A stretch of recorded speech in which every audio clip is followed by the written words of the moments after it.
Telangana capital news కి స్వాగతం. ముందుగా ముఖ్యాంశాలు. సీతారామ ప్రాజెక్టు పనులను పరిశీలించిన మంత్రి పొంగిరెడ్డి శ్రీనివాసరెడ్డి ఆగస్టు వరకు 2 మైనర్ ప్రాజెక్టులకు గోదావరి నీటిని తరలించే ప్రయత్నం చేస్తున్నట్లుగా వెల్లడి.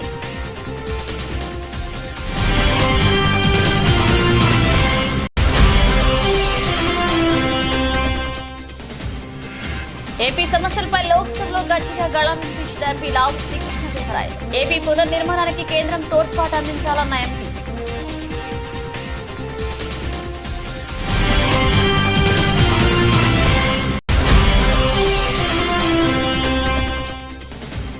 జగిత్యాల ఎమ్మెల్యే సంజయ్ కుమార్ రాజకీయంగా ఆత్మహత్య చేసుకున్నారన్న మాజీ మంత్రి కేటీఆర్. పార్టీ మారిన సంజయ్ ని వెంటబడి మరీ ఓడిద్దామని పిలుపు.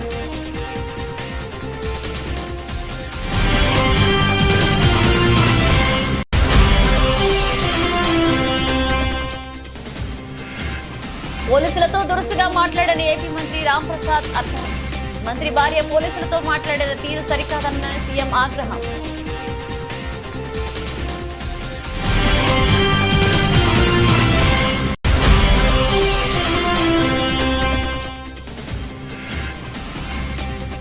నిరుద్యోగుల సమస్యల పరిష్కారం కోసం ఉస్మానియా యూనివర్సిటీ జేఎస్ నేత మోతిలాల్ దీక్ష. ఆరోగ్యం విషమిస్తుండటంతో దీక్ష విరమణ.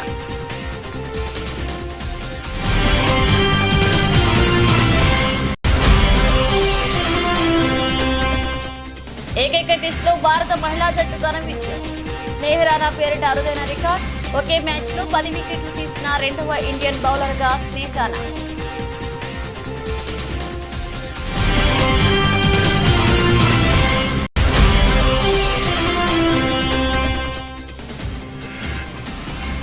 ఆల్ టైమ్ రికార్డ్ స్థాయికి BSE small cap mid cap సూచీలు రాణించిన ఐటీ బ్యాంకింగ్ రంగ షేర్.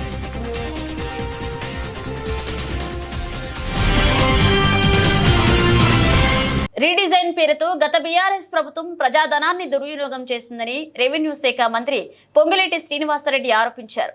మహబూబాబాద్ జిల్లా డోర్నకల్ నియోజకవర్గ కేంద్రం వద్ద మున్నేరు ఆక్విడెక్ట్ ప్రాంతంలో జరుగుతున్న సీతారామ ప్రాజెక్టు పనులను పరిశీలించారు. వేల కోట్ల రూపాయలు ఖర్చు చేసిన 1 ఎకరానికి నీరు ఇవ్వని దౌర్భాగ్య పరిస్థితి నెలకొందని ఆరోపించారు. ఆనాడు దివంగత ముఖ్యమంత్రి వైఎస్ రాజశేఖర రెడ్డి చేపట్టిన జలయజ్ఞంలో భాగంగా ఇందిరా, రాజీవ్ సాగర్ ప్రాజెక్టు పేర్లను మార్చారని తెలిపారు. ప్రణాళికాబద్ధంగా పనులు చేపట్టకపోవడం వలన సాగునీటి సరఫరా జరిగే పరిస్థితి లేదన్నారు. ఆగస్టు వరకు ఖమ్మం జిల్లాలో 2 మైనర్ ప్రాజెక్టులకు గోదావరి నీటిని తరలించే ప్రయత్నం చేస్తున్నట్లుగా వివరించారు. ముఖ్యమంత్రి రేవంత్ రెడ్డి రైతాంగానికి సకాలంలో సాగునీరివ్వాలనే లక్ష్యంతో పనులు వేగవంతం చేయాలని ఆదేశించినట్లుగా పేర్కొన్నారు. ఇందిరమ్మ రాజ్యంలో అన్ని వర్గాల అభ్యున్నతికి పెద్దపీట వేస్తామని హామీ ఇచ్చారు పొంగిరెడ్డి శ్రీనివాసరెడ్డి. 9,000 కోట్లతో శాంక్షన్ చేశామని చెప్పారు. ఈ 9,000 కోట్లని ఈనాడు సుమారు 18,000 కోట్లతో ఈ ప్రాజెక్టుని గత ప్రభుత్వం చేపట్టి ఈ 18,000 కోట్లలో సుమారు 8,500 కోట్లు ఇప్పటికే ఖర్చు పెట్టారు. కానీ ఈ 8,500 కోట్లు ఖర్చు పెట్టినా 1 ఎకరానికి కూడా నీళ్ళిచ్చిన సందర్భం లేదు. ఇది చాలా హాస్యాస్పదమైన విషయం. దీన్ని పేదోడు రాజ్యం రావాలి అని గడిచిన అసెంబ్లీ ఎన్నికల్లో యావత్ తెలంగాణ ప్రజల దీవెనలతో ఇందిరమ్మ రాజ్యం వచ్చిన తర్వాత యుద్ధ ప్రాతిపదిక మీద గౌరవ ముఖ్యమంత్రి రేవంత్ రెడ్డి గారి నాయకత్వంలో ఉత్తమ్ కుమార్ రెడ్డి గారు మంత్రి గారు సారథ్యంలో ఇరిగేషన్ ప్రాజెక్టులలో ముఖ్యంగా ఉమ్మడి ఖమ్మం జిల్లా, పాత వరంగల్ జిల్లాలోని కొంత ప్రాంతానికి నీరిచ్చే దాంట్లో భాగమైన ఈ ప్రాజెక్టుని ఈనాడు పూర్తి చేసే దిశలో కార్యక్రమాన్ని చేపట్టడం జరిగింది. దాంట్లో భాగంగానే 15 రోజుల క్రితం హెడ్ వర్క్స్ని, ఫస్ట్ లిఫ్ట్ని, థర్డ్ లిఫ్ట్ని పరిశీలించాం. గౌరవ ఇరిగేషన్ శాఖ మంత్రి గారు, డిప్యూటీ సీఎం గారు, మిగతా మంత్రులంతా మేము మొదటి లిఫ్ట్లో వెట్ రన్ను కూడా 4 రోజుల క్రితం ట్రయల్ వేయటం జరిగింది.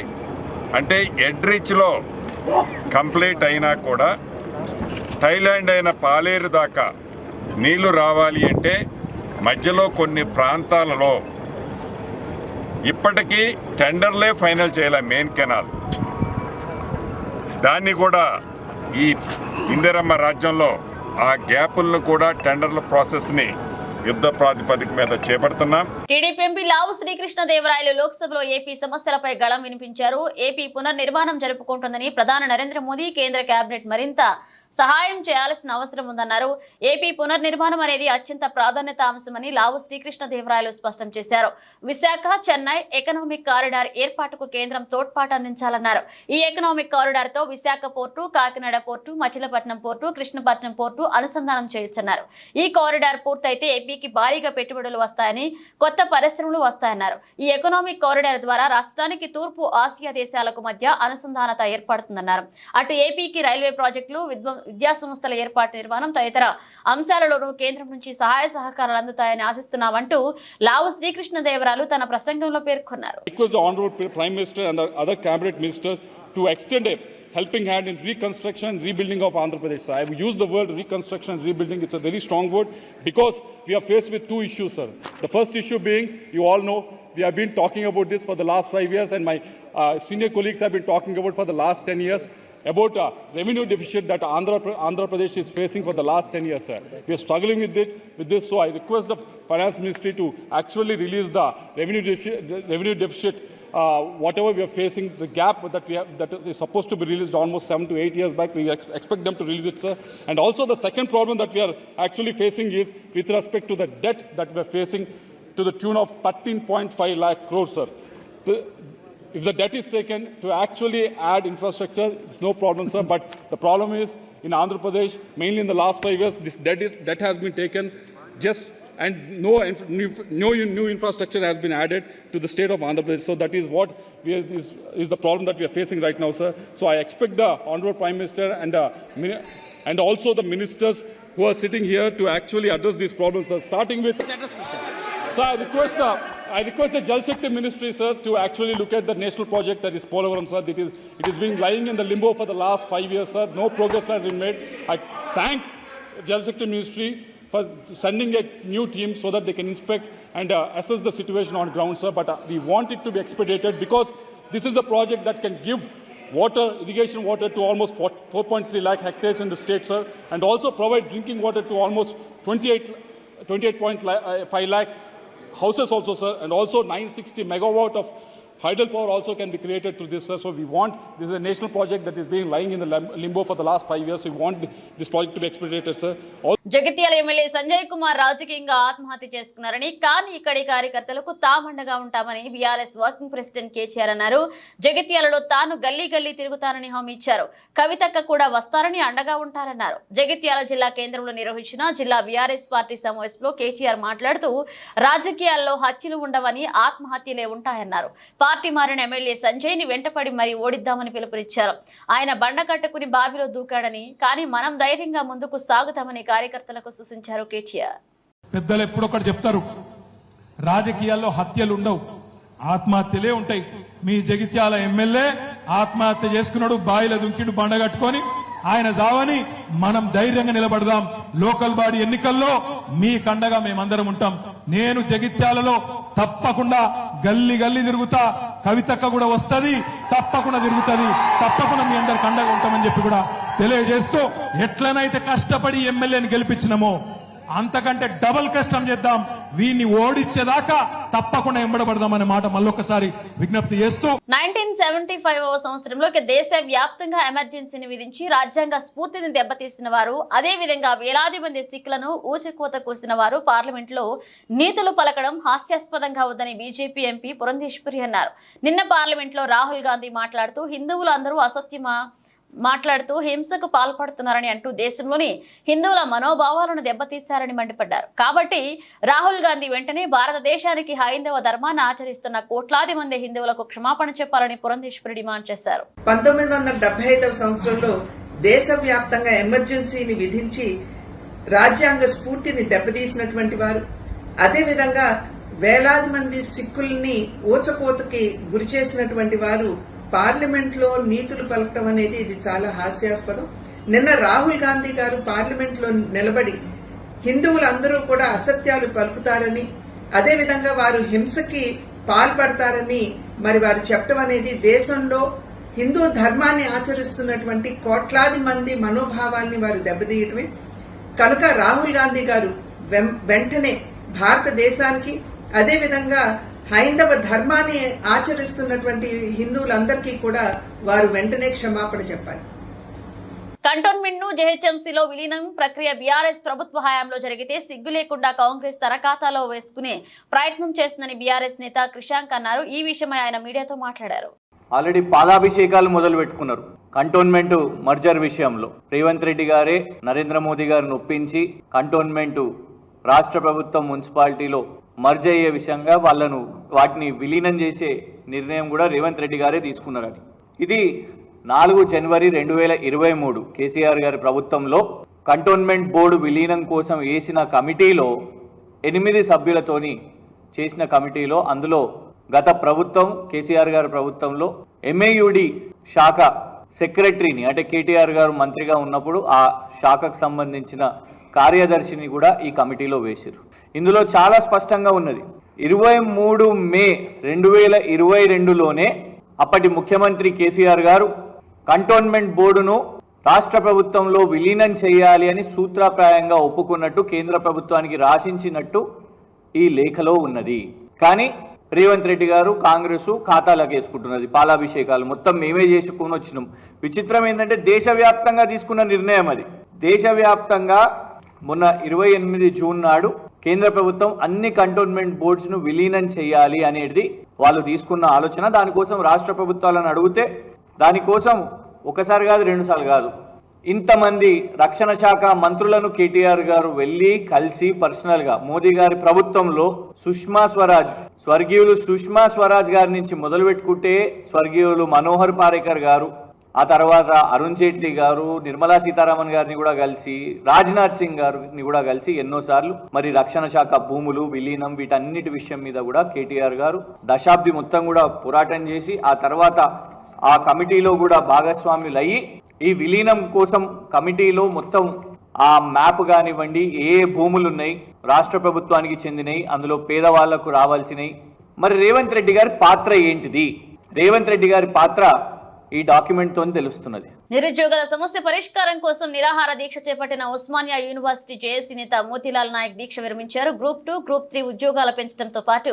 గ్రూప్ 1లో 1:100 రేషియోలో భర్తీ చేయాలన్నది మోతీలాల్ డిమాండ్. ఇక 9 రోజులుగా గౌందీ ఆసుపత్రిలో దీక్ష చేస్తున్న ప్రభుత్వం నుంచి ఎలాంటి స్పందన లేకపోవడం, ఆరోగ్యం క్షీణించడం, కిడ్నీలు కాలేయం దెబ్బతినే అవకాశం ఉండడంతో దీక్ష విరమించినట్లుగా మోతీలాల్ తెలిపారు.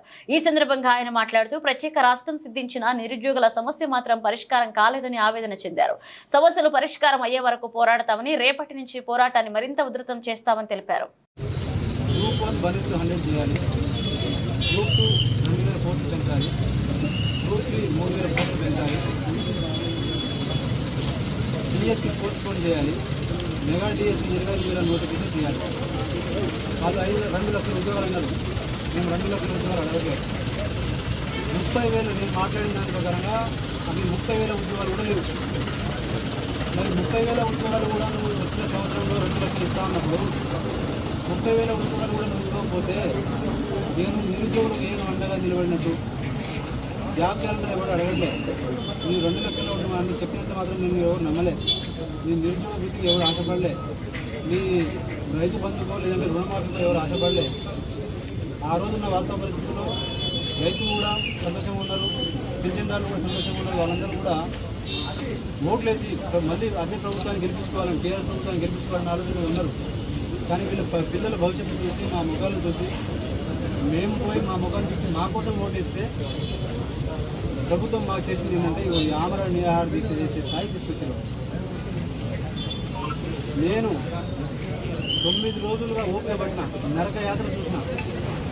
రేపటి నుంచి ఒక్కొక్క గడియ ప్రభుత్వానికి మేము చేసే పోరాటం ఎట్లా ఉంటుందో నేను చేసి చూపిస్తాను. మిగతా మద్దతు ఇచ్చిన ప్రతి ఒక్కరికి కూడా నేను ఇప్పుడు ఈ ప్రెస్ మీట్ అయిన తర్వాత వాళ్ళందరినీ కలుసుకుంటూ వాళ్ళ యొక్క రేపు మేము నిరుద్యోగం చేయబోయే రేపటి నుంచి ఇప్పుడు దాకా తినకుండా చేసిన, తాగకుండా చేసిన, రేపు తింటూ తాగుతూ చేస్తే రేపు ఈ ప్రభుత్వం ఏ విధంగా మమ్మల్ని అడ్డుకుంటుందో, మీరు వాళ్ళు ఏ విధంగా మమ్మల్ని అడ్డుపడతారో మీరు వాళ్ళ విజ్ఞతకి వదిలేస్తా. వాళ్ళు ఏపీ రవాణా శాఖ మంత్రి మండిపల్లె రాంప్రసాద్ రెడ్డి భార్య హరితారెడ్డి పోలీసులతో వ్యవహరించిన తీరు, ఆమె మాట్లాడిన విధానం సర్వత్రా విమర్శలకు దారితీసింది. రాయచోటిలో తనకు పోలీసులు ఎస్కార్ట్ గా రావాలని, పోలీసుల కోసం ఎంతసేపు వేచి చూడాలని ఆమె ఓ పోలీస్ అధికారిపై చిందులు తొక్కారు. దీనిపై ముఖ్యమంత్రి చంద్రబాబు ఆగ్రహాన్ని వ్యక్తం చేశారు. మంత్రి భార్య పోలీసులతో మాట్లాడిన తీరు సరికాదని పేర్కొన్నారు.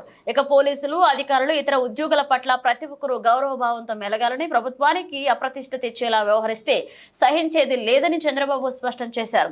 కాగా ఈ ఘటనపై మంత్రి రాంప్రసాద్ రెడ్డి స్పందించారు. తన భార్య హరితారెడ్డి పోలీసులతో వ్యవహరించిన తీరు పట్ల ఆయన విచారం వ్యక్తం చేశారు. ఇలాంటి ఘటనలు మరొకసారి జరగకుండా చూసుకుంటామని హామీ ఇచ్చారు.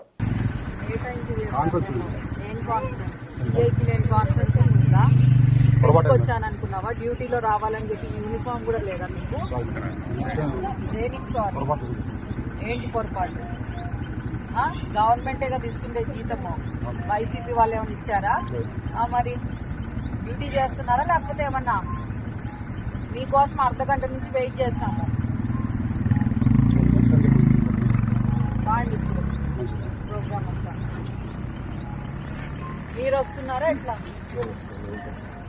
కదా మీ వెహికల్లో క్యాన్వాస్ స్టార్ట్ చేయండి. మరి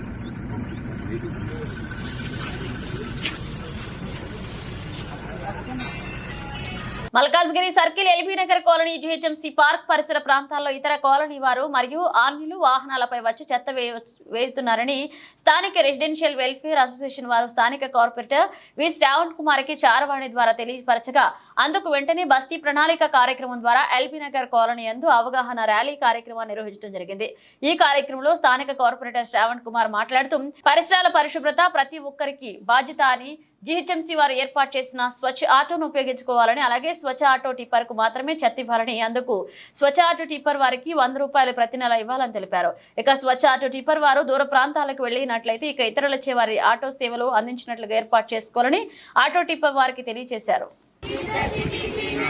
Pollution kills.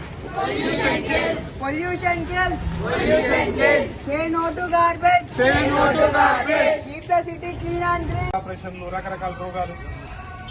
100 సంవత్సరాలు బతికినోడు 60 సంవత్సరాలు పక్క రేపు పొద్దున వచ్చిన తర్వాత మేము ఈ పని చేస్తామని చెప్పి మీ సార్కి రాసి అడతా. ఒక బాక్స్ పెట్టి నాకోసం కాదు చెప్పట్లేదు, వాళ్ళకే చెప్పట్లేదు. ఎందుకంటే వాళ్ళు ఈ పని చేస్తున్నారు, మనకి హెల్ప్ చేస్తున్నారు పిల్లలు. మీరందరూ కావాలంటే నాకు వాట్సాప్ చేసినా సరే సార్కి ఒక డబ్బాలో చిట్టీలు రాసి we have done this job, I'm proud to say I have done this job అని పెట్టారు. 4 ఫ్రెండ్స్ పోండి ప్లీజ్ అంటే మీకు చెత్త ఓన్లీ వేయండి, దయచేసి బయట వేయకండి. ఒక రోజు మీరే క్లీన్ చేయండి. ఒకవేళ బై మిస్టేక్ వాళ్ళు తీసారనుకో, మీరు తీసి వాళ్ళ కవర్లో ఒక చెత్త సైడ్కి పెట్టండి. తీస్తే వాళ్ళకి కూడా తెలుస్తుంది. 2 సార్లు చేయండి, ఒకసారి చేయండి, 2 సార్లు చేయండి. మహాత్మా గాంధీ ఏం చేసిండు?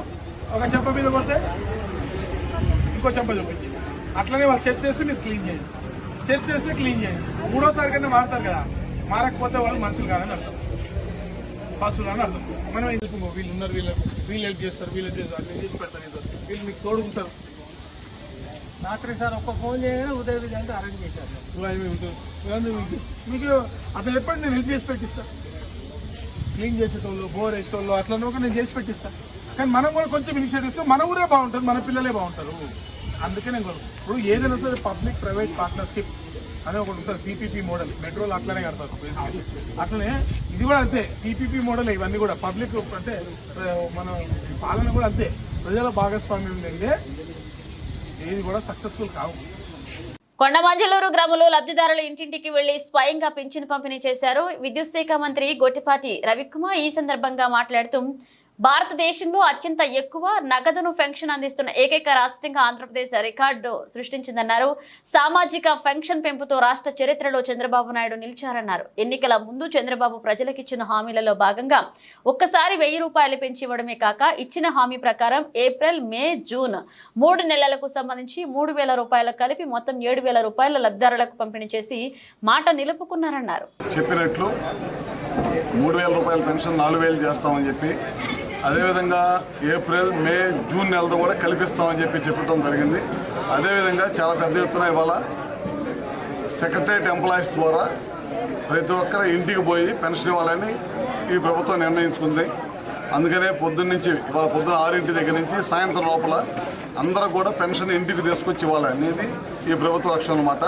దాదాపు ఆంధ్ర రాష్ట్రంలో 65 లక్షల పెన్షన్ల పైన ఇవాళ ఇంటింటి తీసుకెళ్లి డిస్ట్రిబ్యూట్ చేయడం జరిగింది. అదేవిధంగా బాపట్ల జిల్లా పార్లమెంటు, బాపట్ల జిల్లా పరిధిలో అయితే దాదాపు చాలా పెద్ద ఎత్తున పెన్షన్స్ ఇవ్వటం జరిగింది. మన కాన్స్టిట్యున్సీలో కూడా 42,000 ఇచ్చాం. బాపట్ల పార్లమెంట్లో, బాపట్ల జిల్లాలో అయితే 2,33,000 పెన్షన్స్ ఇచ్చాం అనమాట. మీ అందరికీ తెలియదు కానీ ఇప్పుడే ఒక ఇద్దరు వికలాంగులకైతే మనం పెన్షన్ ఇవ్వటం జరిగింది. బాగా డిజైబుల్ అనమాట, కుర్చీలో నుంచి మంచంలో నుంచి లేవలేకపోతూ ఉన్నారు. గతంలో 5,000 ఇచ్చేవాళ్ళు, ఇప్పుడు 15,000 ఇవ్వటం జరిగింది.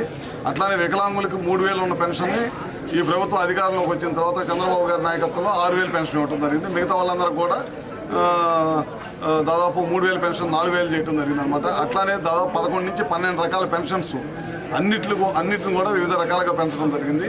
తప్పకుండా ఈ ప్రభుత్వం ఏదైతే మాట చెప్పిందో ఆ మాటను కట్టుబడి ఇవాళ పెన్షన్స్ ఇచ్చాం. గతంలో కూడా మీ అందరూ చూస్తూ ఉంటారు, హిస్టరీ చూసినప్పుడైతే గతంలో 200 పెన్షన్ని 1,000 రూపాయలు చేశాం. 1,000 రూపాయల పెన్షన్ని మళ్ళీ 2019 జనవరి నుంచి 2,000 చేయడం జరిగింది అనమాట. తర్వాత తెలుగుదేశం ప్రభుత్వం అధికారం కోల్పోయిన తర్వాత జగన్మోహన్ రెడ్డి 3,000 పెన్షన్ ఇస్తానని చెప్పి కేవలం 3,000 పెన్షన్ ఇవ్వడం కోసం ఆయనకు 5 సంవత్సరాలు పట్టింది. కానీ ఈ ప్రభుత్వం అధికారంలోకి వచ్చిన తర్వాత ఏదైతే మాట చెప్పామో ఆ రోజు ఒకేసారి ఇస్తామని చెప్పాము.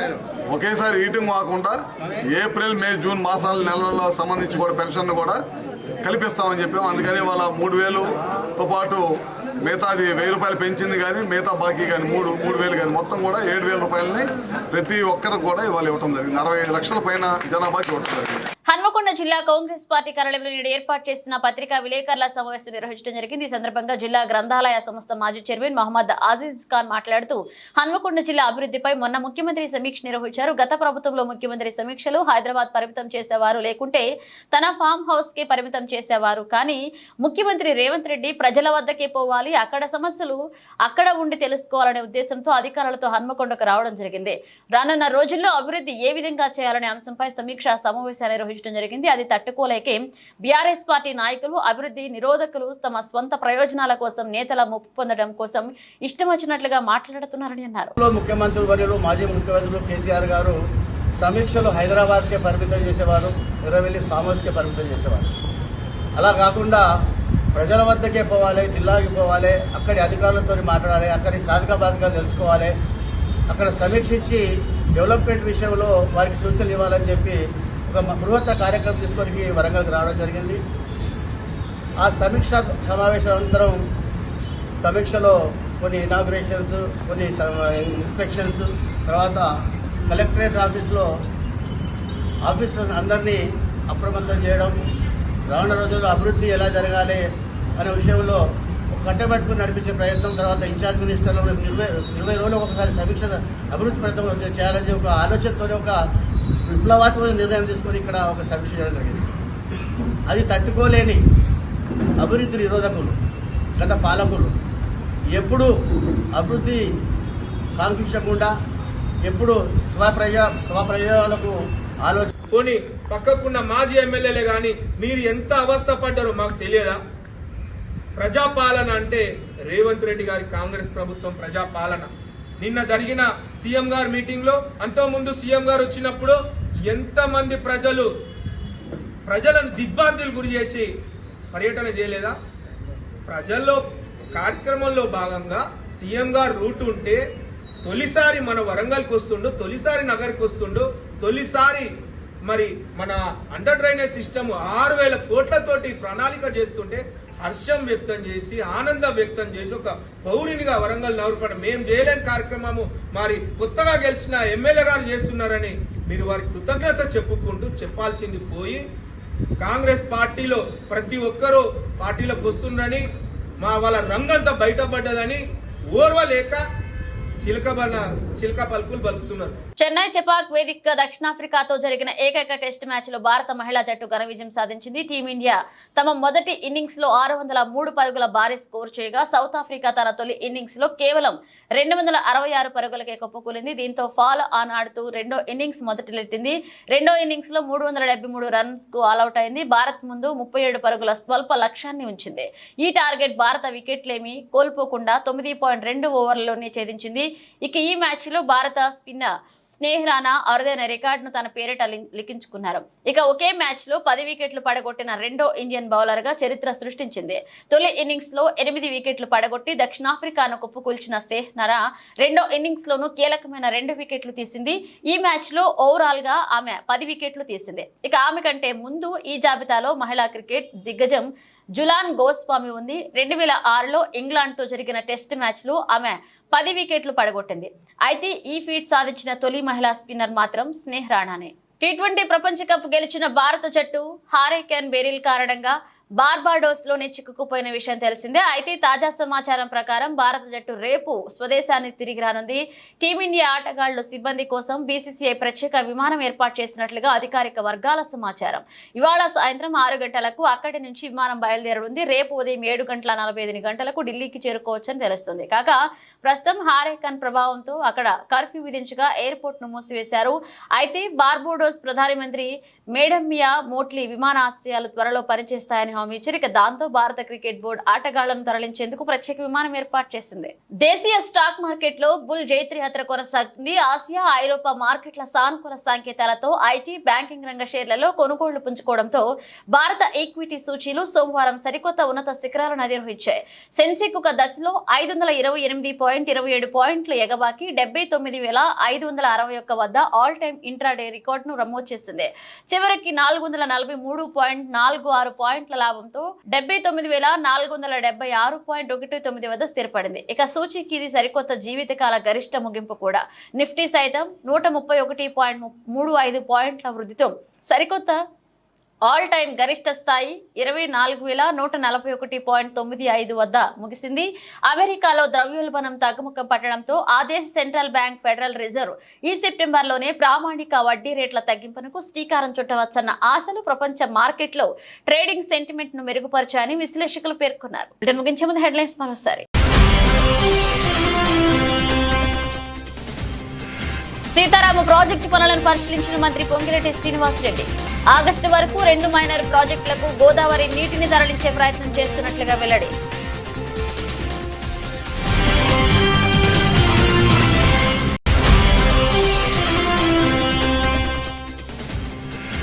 ఏపీ సమస్యలపై లోక్సభలో గట్టిగా గళం వినిపించిన ఎంపీ లావు శ్రీకృష్ణదేవరాయలు. ఏపీ పునర్నిర్మాణానికి కేంద్రం తోడ్పాటు అందించాలన్న ఎంపీ.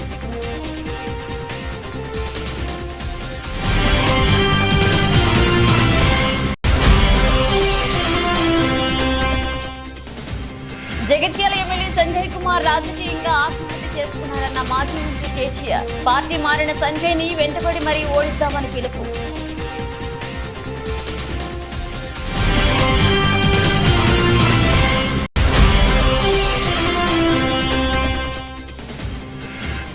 పోలీసులతో దురుసుగా మాట్లాడని ఏపీ మంత్రి రాంప్రసాద్ అర్థం.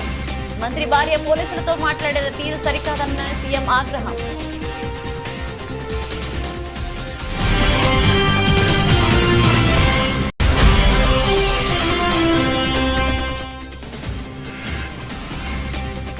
నిరుద్యోగుల సమస్యల పరిష్కారం కోసం ఉస్మానియా యూనివర్సిటీ జేఎస్ నేత మోతిలాల్ దీక్ష.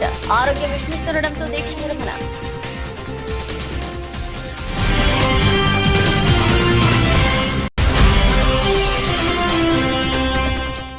ఏకైక టెస్టులో భారత మహిళా జట్టు ఘన విజయం. స్నేహ్ రాణా పేరిట అరుదైన రికార్డ్. ఒకే మ్యాచ్ లో 10 వికెట్లు తీసిన రెండవ ఇండియన్ బౌలర్ గా స్నేహ్ రాణా.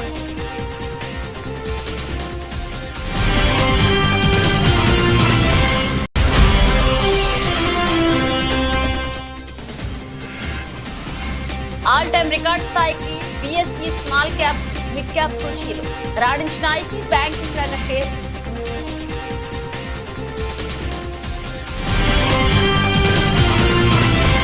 ఇవి ఇప్పుడు ఒక అప్డేట్స్, మన అప్డేట్స్ మళ్ళీ కలుద్దాం.